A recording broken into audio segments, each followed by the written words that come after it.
Greth Vaughn had seen a lot of strange things in his 40 years as a diplomat. He had sat at tables with species that had 6 arms, species that communicated through color changes in their skin, and species that considered silence the highest form of respect. He thought he had seen everything the galaxy had to offer. Then he saw Elena Vasquez walk into a hostage situation without a weapon, without armor, and without anyone telling her to. He was standing at the far end of Docking Bay 7 on Nexus Varric 9, a trading station that sat on the outer edge of Concord space like a forgotten tooth. It was not a beautiful place. The walls were old, the floors were stained with fuel and time. The air always smelled faintly of recycled oxygen and something close to burnt metal. But it was a busy place, and busy places were where things happened. Things were happening now.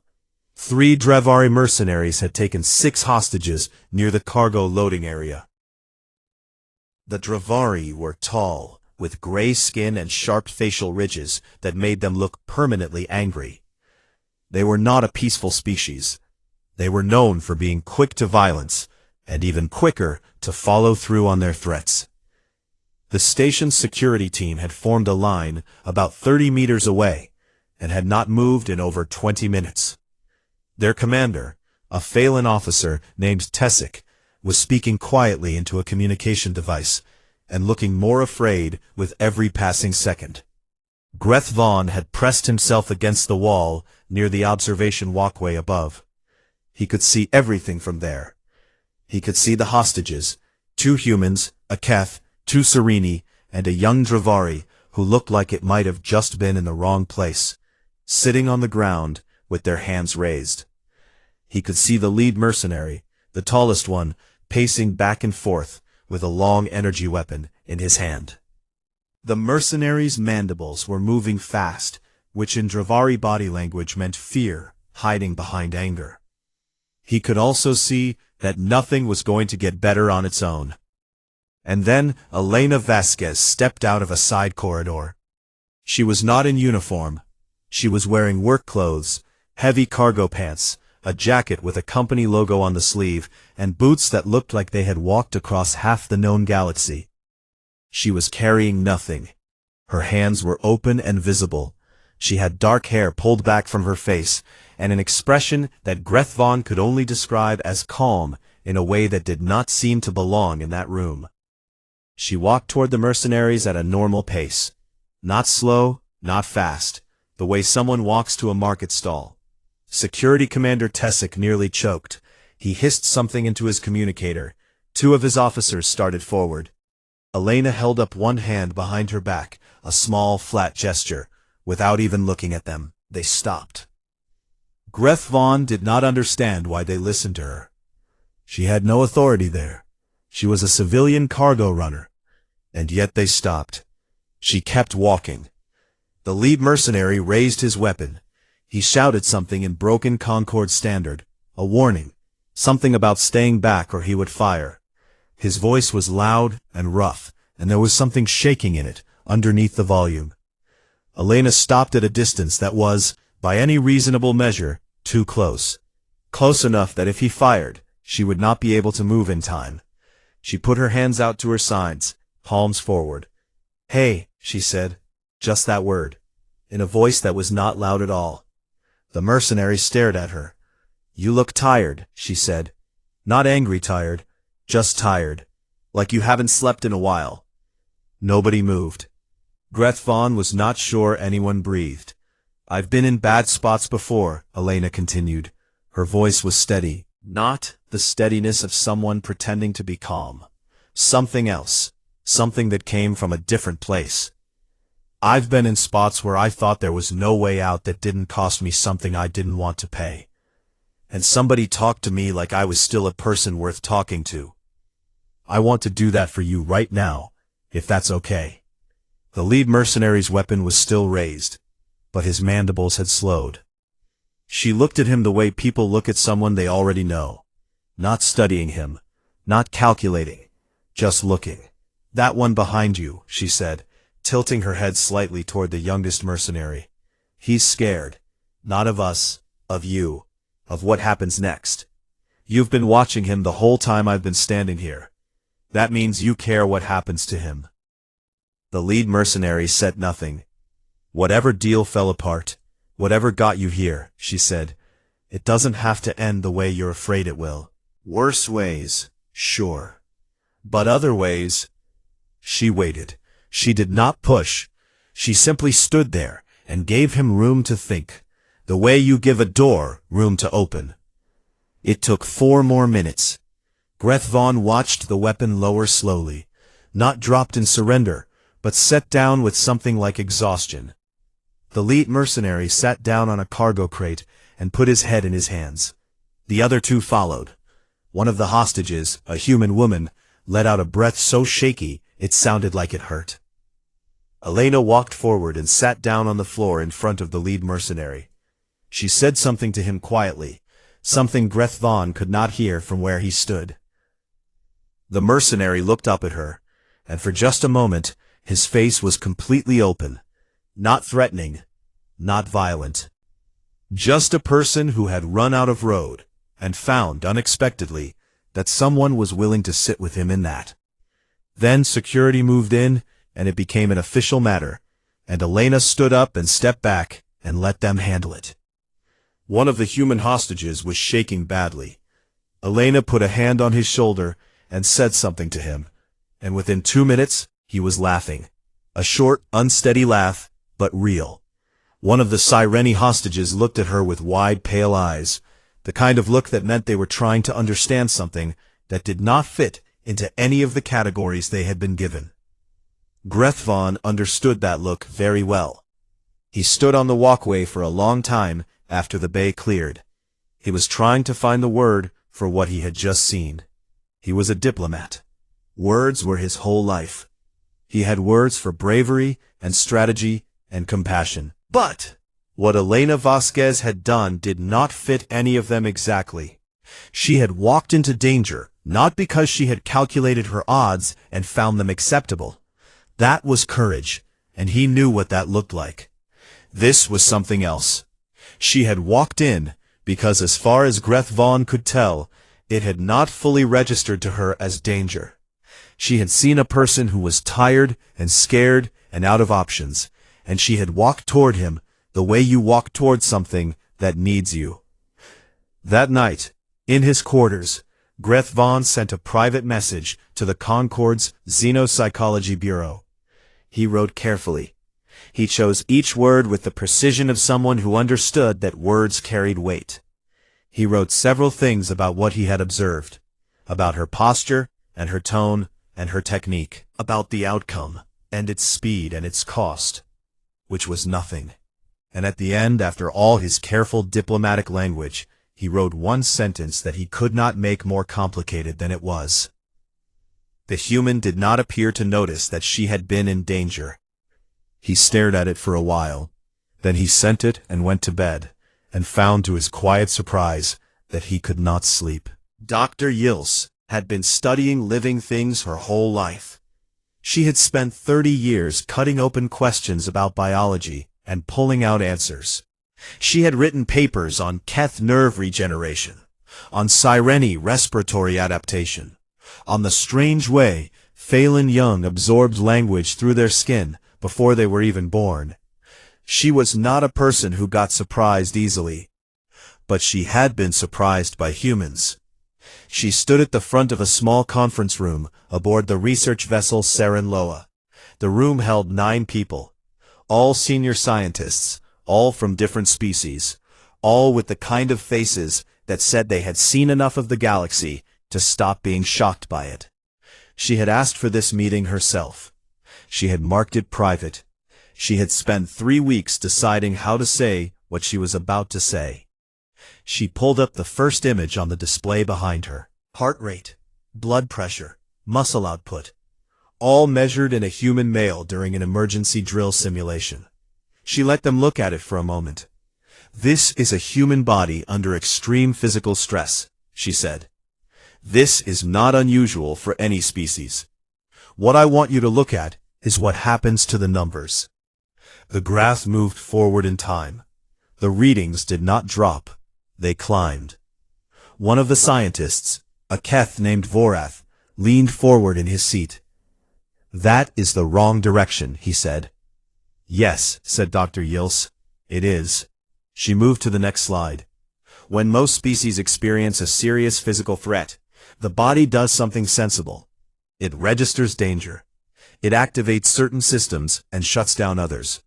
It does this because the body is trying to survive, and surviving often means stopping. She paused. When a human body detects a serious enough threat, it releases a flood of internal compounds, chemicals that, in any other context, would be considered performance-enhancing substances banned under Concord medical law. She let that sit in the room for a moment. They produce these compounds naturally, she continued, inside their own bodies, on demand, without any external help. Vorath sat back. Nobody said anything. "There is more," said Dr. Yils. She talked for the next hour. She talked about human pain tolerance, which was not lower than other species. It was in fact comparable, but which did not produce the involuntary shutdown that pain produced in almost every other known sapient. Humans felt pain. They simply chose, with some regularity, to keep going anyway. She showed footage of a human soldier who had sustained a serious injury to his left side during a training exercise, finished the exercise, reported to medical, and then asked the attending physician how quickly he could return to duty. He had been joking with the staff within the hour. She talked about sleep. Every sapient species slept. Sleep was a biological requirement, not a choice. But humans had developed an unusual relationship with it. They could reduce their sleep significantly for extended periods and continue functioning. They did this through a combination of internal stimulant production and something that could only be described as willpower, which was not a biological term and yet seemed to be the only accurate one. She talked about muscle tissue. She brought up images of human physical training practices, and there was a long silence in the room when she explained the concept. They deliberately damage their own muscles, she said, repeatedly. Controlled, intentional damage. Because their body responds to that damage by rebuilding the tissue stronger than it was before. They have built an entire cultural practice around this. They do it voluntarily. Many of them enjoy it. A young Serini researcher named Thale raised her hand. Do they know that this is not normal? That is the question I keep coming back to, said Dr. Yils. And the answer appears to be no. They do not have a reference point. They have only ever been themselves. She pulled up the last piece of data. It was not a graph or a scan. It was a video clip. A human male, perhaps 30 years old, lying in a medical recovery bed. His chest was bandaged. He had undergone serious surgery 2 weeks before. He was sitting up and gesturing widely with both arms while talking to 2 nurses who were clearly trying not to laugh. He was telling a story about something that had happened before his surgery, something apparently very funny, and he was performing it with energy that did not match the bandages on his body or the monitors attached to his wrist. At one point, he stopped, looked at one of the nurses very seriously, and asked in a polite but firm voice when he could get back to training. The nurse told him 6 weeks minimum. He made a face like a child, told Christmas was cancelled, and then went right back to his story. Dr. Yils turned off the display. I want to be precise about something, she said. We have spent years trying to understand human strength. We have measured it, we have documented it, we have compared it against every known standard, and found that by almost every metric, humans are an outlier. Not the strongest species, not the fastest, not the most durable on paper. And yet they perform as though none of those limitations apply to them. And the reason, as best as I can determine after 3 years of study. She stopped. She looked at the table. She had thought about how to say this part for a long time. The reason, she said, is that they do not know those limitations are there. not because they are ignorant, but because they have never reached the edge. They have never found the wall. Every time they have come close to it, their body has simply moved the wall further back, and they have followed it without thinking much about it. Vorath spoke quietly. What is the most alarming finding?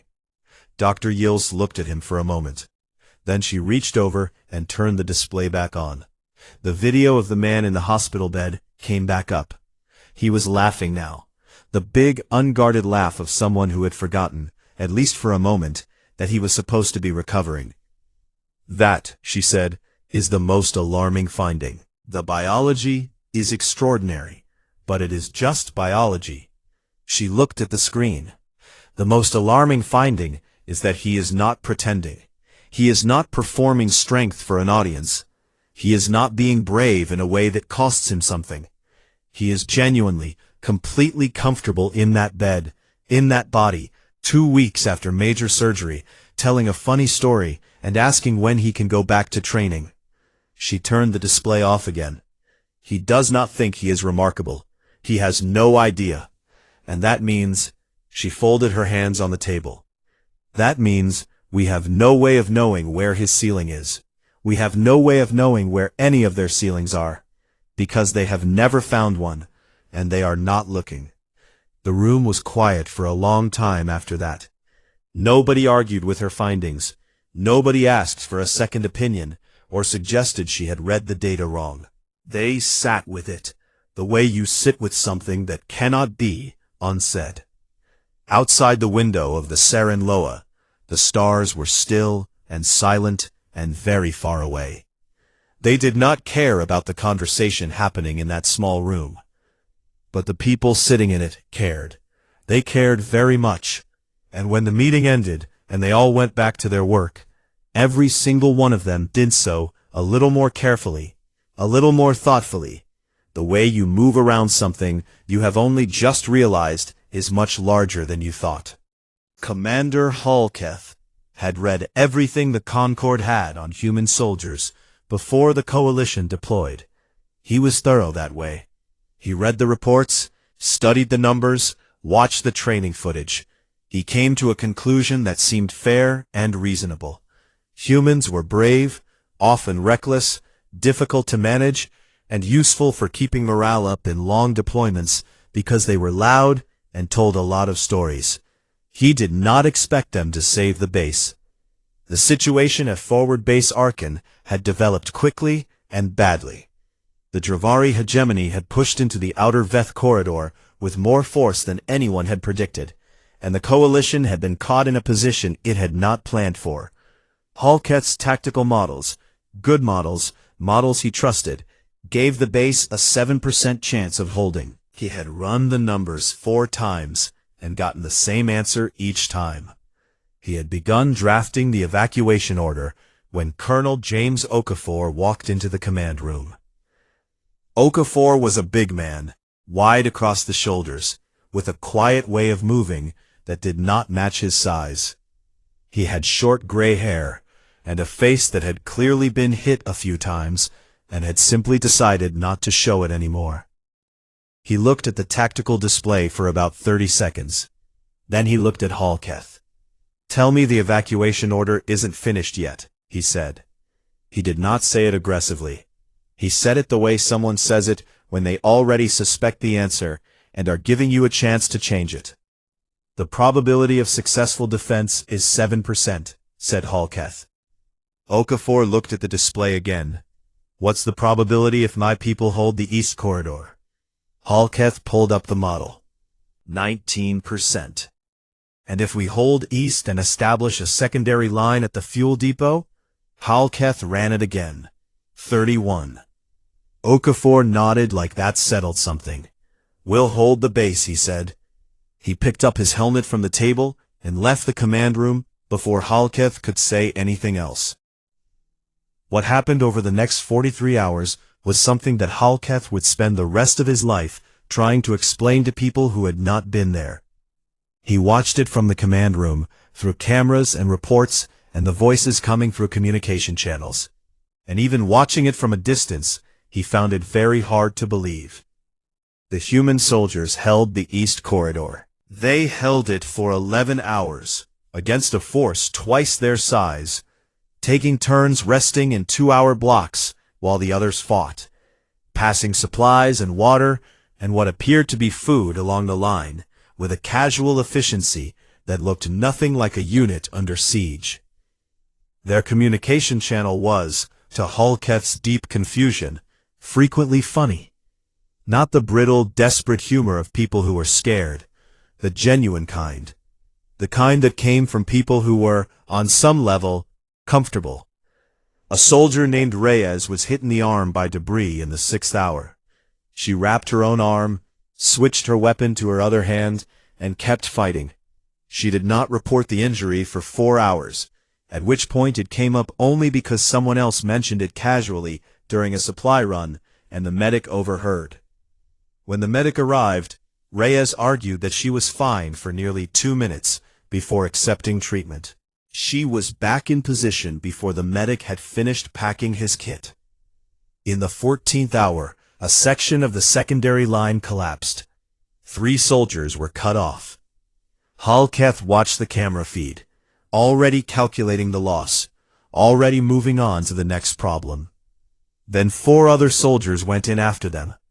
Not because they were ordered to. He checked the logs afterward and confirmed it. No order had been given. They had simply gone. They came back with all 3 of the cut-off soldiers, and one of them was carrying another on his back. And when they reached the line again, there was a brief round of noise from the humans nearby that Halketh did not have a clean word for. Not a cheer exactly. Something warmer.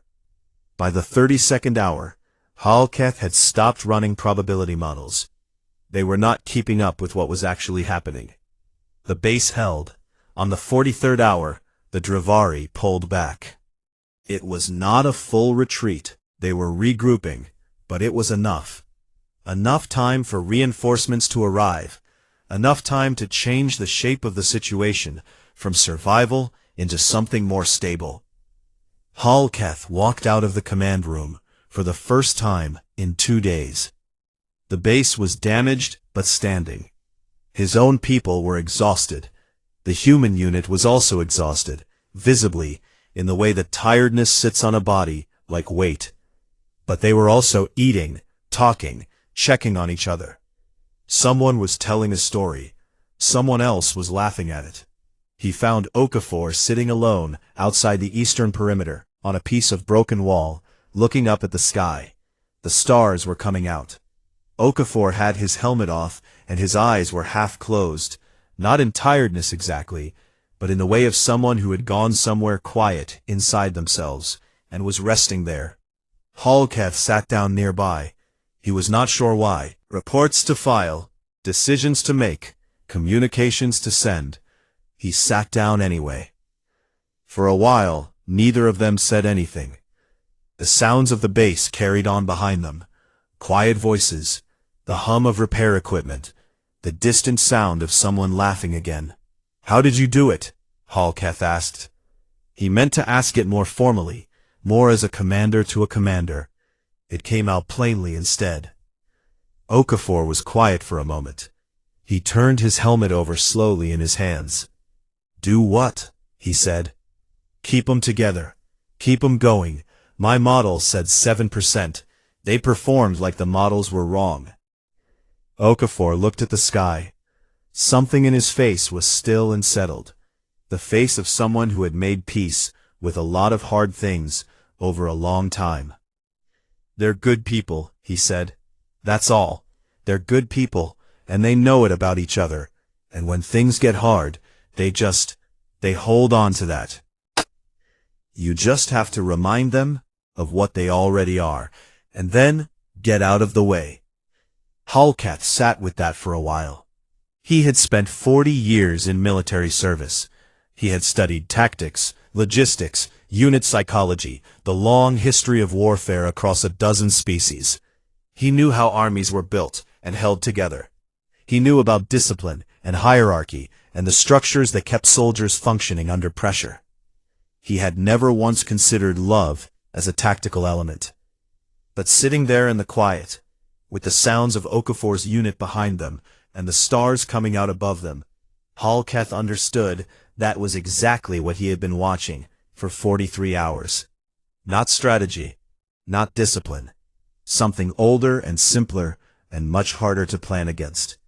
They sat outside for a long time. Neither of them spoke again. It was the comfortable kind. That night, in his bunk, Halketh stared at the ceiling and thought about 7%. He thought about what that number had meant when he first calculated it, and what it meant now. He thought about Reyes switching her weapon to her other hand. He thought about 4 soldiers going into a collapsed section without an order. He thought about the word Okafor had not said, but had meant. The word underneath all the other words. The one that had apparently held a military unit together through 43 hours of something his models had called impossible. The Grand Chamber of the High Concord was a serious place. It had high ceilings and long walls, and the kind of silence that came not from emptiness, but from weight, from all the decisions that had been made there over centuries, and all the ones that were still waiting to be made. It was not a place that welcomed surprise. It was a place that preferred things to be measured and considered and slow. Today's session was closed. No public record would be kept. The High Council, 21 representatives from the oldest and most powerful member states, sat in a wide arc behind a curved table of dark stone. They were here to discuss humanity, to decide, formally and finally, what humanity was and what the Concord should do about it. 3 witnesses had been called. They came in one at a time. They were not asked for stories. They were asked for assessments. The council preferred assessments. Assessments were clean. What they got was something harder to file. Greth Vaughn came first. He was older now, and he moved with the careful pace of someone whose joints had started making their opinions known. He sat down in the witness chair and folded his hands and looked at the council with the calm of a man who had been preparing for this for 7 years. He spoke about human social behavior, not their biology, not their military record. The council had files on both. He spoke about the parts that did not fit in a file. He told them about the time he had watched a human named Elena Vasquez attend the funeral of a Keth colleague she had known for 8 months. The Keth grieved privately, as a rule. Their funerals were quiet family events, and outsiders, even respected ones, were usually not invited. Elena had been invited. She had stood at the back, not drawing attention, and Greth Vaughn had watched her face from across the room. Not politely, not as a gesture of respect, actually grieved, for a person she had known for 8 months, from a species she had only discovered existed 11 years ago. Afterward, the Keth family had surrounded her. One of them had taken her hand, which was not a thing Keth did lightly. "I have spent my career trying to understand that moment," Greth Vaughn told the council. By any reasonable measure, she had no deep history with this person. The relationship was brief, the cultural connection was minimal, and yet she felt his loss the way you feel the loss of someone important. He paused. She had no evolutionary reason to care that much, and yet she cared that much, and everyone in that room felt it, and it changed something. A council member asked him what it changed.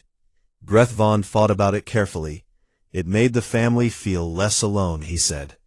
In a room full of their own people, a human they had known for 8 months walked in and made them feel less alone. He sat back. "I do not know what to do with that information, but I believe it is important." Dr. Yills came next. She was brisk and precise in her manner, the way scientists often were when they were hiding how unsettled they had become by their own findings. She presented a condensed version of her research, the physiology, the pain tolerance, the internal chemistry. The council had received a summary, but hearing it spoken out loud was different from reading it, and the room was very quiet by the time she finished that part. Then she presented something new, something she had saved, She had found, through years of study, that humans had an unusual reaction in their nervous system to witnessing pain. Not just physical pain, any suffering, grief, fear, loss. When a human saw another being suffering, something happened in their body, a real, physical, involuntary response. Their heart rate changed. Their stress chemistry shifted. Their attention narrowed. It was not a choice. It was not a practiced response or a cultural performance. It was a reflex. And it happened not only with other humans. It happened with Keth, with Cyrene, with Phelan, with species they had never met before, with species they could not communicate with. She had documented cases of humans responding to the distress signals of non-sapient animals on planets they had never visited before the signals were played to them. They could not turn it off. They had never learned to turn it off. In fact, as far as Dr. Yiels could determine, the idea of turning it off had not meaningfully occurred to them as a goal. Every apex predator in known space, she said, has some capacity for detachment, some ability to separate themselves from the suffering of others when the situation requires it. This is considered a survival trait. Emotional detachment under pressure allows for clear decision-making. She looked at the table. Humans do not have this. They are, at a neurological level, incapable of indifference when they are close enough to suffering to register it. And rather than treating this as the vulnerability it technically is, she stopped for a moment. They have built their entire civilization around it. They have made it a value. They teach it to their children. They write stories that celebrate it. They consider it, as best I can interpret their cultural output, the best thing about themselves. She looked up at the council. I am not sure they are wrong, she said. Hall Keth came last. He sat down with the slowness of someone whose body remembered Arkan better than his mind wanted to. He looked at the council, and he said almost nothing for a long moment. Then he told them about the night after the siege. He told it plainly, without extra detail. The base, the stars, Okafor, the quiet. He told them what Okafor had said, and then he said what he had not been able to say to anyone until now. The question before this body, he said, is whether humanity is a threat, whether they should be elevated or managed or watched more carefully. He looked down the length of the table. I believe that is the wrong question. The room waited. The right question is this, he said. What are they capable of when they finally believe they are worth protecting? Because they do not believe it yet. Not fully. They move through the galaxy, helping everyone they meet without stopping to ask what they deserve in return. They pour themselves into things and people and causes as though they have an unlimited supply. He paused. Someday they will understand what they are. Someday they will stop moving the wall back without thinking about it, and they will turn around and look at how far they have come. He folded his hands. We should hope, he said quietly, that we are their friends by then. The chamber was silent. The vote was taken that evening. The result was the fastest unanimous decision in the Council's history. Humanity was elevated to full senior member status of the Interstellar Concord, 11 years after joining, which broke the previous record by nearly 4 centuries. The announcement was sent out on the standard channels, wrapped in formal language and official ceremony, the way these things always were. But in the Grand Chamber, after the representatives had filed out, and the lights had dimmed, and the room had returned to its old heavy quiet, 3 chairs sat slightly out of place from where they had been pushed back. 3 witnesses had come in and said 3 things that could not be unsaid. And the galaxy, slowly, and without fully meaning to, began to adjust itself around what it now understood. The docking bay on Nexus Varick 9 looked more or less the same as it always had. The walls were still old. The floors were still stained. The air still carried that familiar smell of recycled oxygen and burnt metal, that no amount of maintenance ever fully removed. Some places held on to themselves no matter how much time passed, and this was one of them. Elena Vasquez had come back. She was not the same woman who had walked into a hostage situation 7 years ago, though she would have had a hard time telling you exactly what was different. Her hair had a little gray in it now. There were a few more lines around her eyes. She moved with the settled ease of someone who had been through enough things to stop being surprised by most of them. But her hands were still open when she walked. She still looked at people the same way, directly, like they were worth looking at. She ran a small logistics company now. It was not a large operation. She had a ship, a route through 4 systems, and 8 people who worked with her, and had at various points in the last several years decided they were not leaving. 3 of them were human. 2 were Keth, who had started as clients and somehow never gone back to being just clients. 1 was a Phelan named Set, who was very quiet and very good with mechanical systems, and occasionally left small gifts from her homeworld in people's bunks without explanation. 1 was a young Sereni named Avon, who had been separated from his family during a refugee crisis 4 years ago, and who Elena had not technically adopted, but who called her by a Sereni word that translated roughly to something between teacher and anchor. And 1 was a Dravari. His name was Kale. He was the youngest of the 3 mercenaries from the hostage situation 7 years ago. He had found Elena 2 years after that day, on a different station, looking thinner and quieter than he had before. He had stood in front of her, and not said anything for a long moment. And she had looked at him, and then said, in the same plain voice she used for everything, that she had a cargo run leaving in the morning, and could use another pair of hands if he had nowhere to be. He had been with her since. He was serious and careful, and not much for conversation. But he was reliable in the way that mattered, and Elena had learned to read his silences the same way she read everything, with attention and without rushing. Today was a normal day. Normal days were what the job was mostly made of, and Elena had come to prefer them. She spent the first part of the morning arguing with a docking authority officer about a cargo fee that had been calculated incorrectly and then recalculated incorrectly in a different direction. She did this patiently, with the specific patience of someone who had done it many times and found a way to not let it take anything from them. By the end of it, the fee was corrected, and the officer, who had started the conversation defensive and stiff, was wishing her a good transit in a voice that sounded like he meant it. She spent part of the afternoon sitting with Avon at a small table near the ship, going over the material for his pilot certification exam. He was nervous about it, in the way young people were nervous about tests, as though the test was a judgment on something deeper than the subject matter. She had seen that before. She knew what it needed. She did not tell him he would definitely pass. She told him what she had actually watched him do in the last 4 years.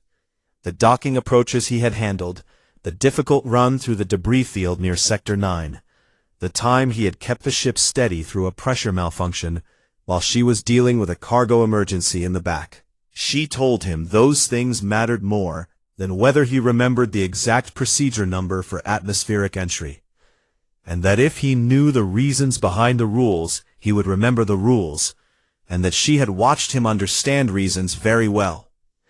He was still nervous when they finished, but it was the smaller kind of nervous, the kind you could work with. At dinner, the whole crew ate together the way they usually did, crowded around a table that was technically too small for 8 people, but which nobody had ever suggested replacing. Kale sat at the end, as he always did, and listened to the conversation, without joining it much, which was also as he always did. Except that at one point, Set said something about her homeworld that made him ask a question, and the conversation that followed was the longest Elena had heard him hold with anyone outside of work. She just listened, and when the meal was over, she cleared the plates and let it be what it was. Later, when the others had gone back to their bunks or their work, Elena sat on a cargo crate at the edge of the dock. She did this sometimes at the end of a day. Just sat and watched the ships come and go, and let the day settle. A young man approached her carefully. He was new to the station, working his first posting, still wearing the look of someone who was not yet sure of the rules of the place. He was human, maybe 20 years old, with the kind of nervous energy that had not yet found something to attach to. He had clearly been working up to this for a while. He told her, with the slightly stiff politeness of someone who had practiced, that he had heard stories about her, about the hostage situation, about some reports, about the council vote, about all of it. He was not sure how much of it was real. He wanted to know if it was true, what they said about humans. Elena looked at him for a moment. He was standing straight, but his hands were uncertain, and he had probably not eaten since the morning, because he had the hollow look of someone running on nerves instead of food. "I don't know about all that," she said. She reached into the pocket of her jacket and pulled out a wrapped protein bar and held it out to him. He took it, slightly surprised. "I just try to pay attention to people," she said. "That's all." She turned back to the ships. He stood there for a moment, not sure if the conversation was over. Then he looked down at the protein bar in his hand, and something in his face settled, and he said "thank you" quietly, and walked away. Elena watched the ships.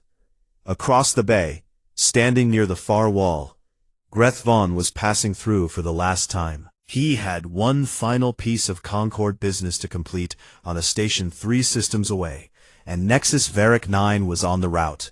He had not planned to stop. He had told himself he would not stop. And yet here he was. He had spotted her immediately. 7 years had not changed the way she stood. He watched her hand the young man the protein bar. He watched her turn back to the ships.